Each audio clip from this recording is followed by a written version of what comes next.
metemos primera, subimos, metemos segunda, la subimos hasta 8 o 9 mil y luego la dejamos.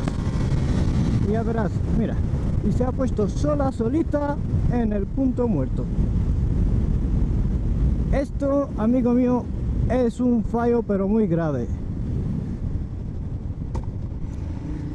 Pues mira, vamos a probarlo otra vez.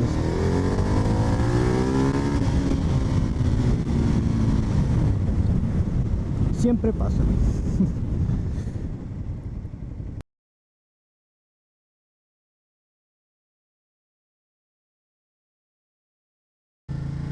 A ver, segunda, tercera, cuarta, quinta.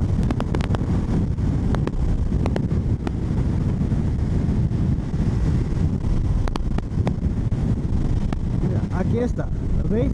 Pone sexta, pero estoy en punto muerto. Bueno, pues nada, le das para arriba y ya está. Es que si le vas...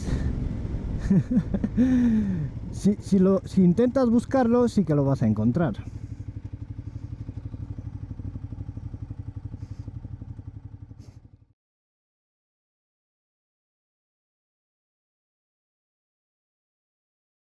First, let's talk about why they happen. A false neutral is nothing more than an incomplete shift. Say you're cruising down the road and you decide to shift from 5th to 6th gear. You tow the shifter up and it disengages the dogs from one set of gears, but because it's an incomplete shift, it doesn't fully engage the dogs on the next set of gears. The drum, shift fork, and gears are literally between position, and that's possible because there needs to be lateral clearance between gears so that it's impossible for two gears to be engaged at once. The flip side is that no gears can be engaged, but I think we can all agree that that's a much better option than having your transmission explode. When you get a false neutral, your best bet is to pull the clutch in and reshift. Unfortunately, when the transmission does go into gear, it might make a nasty noise.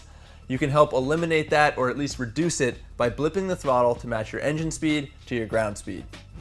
The best option though is to avoid false neutrals altogether, and the best way to do that is to simply be deliberate with your footwork and push the shift lever all the way through its travel. Yep, it is really that easy.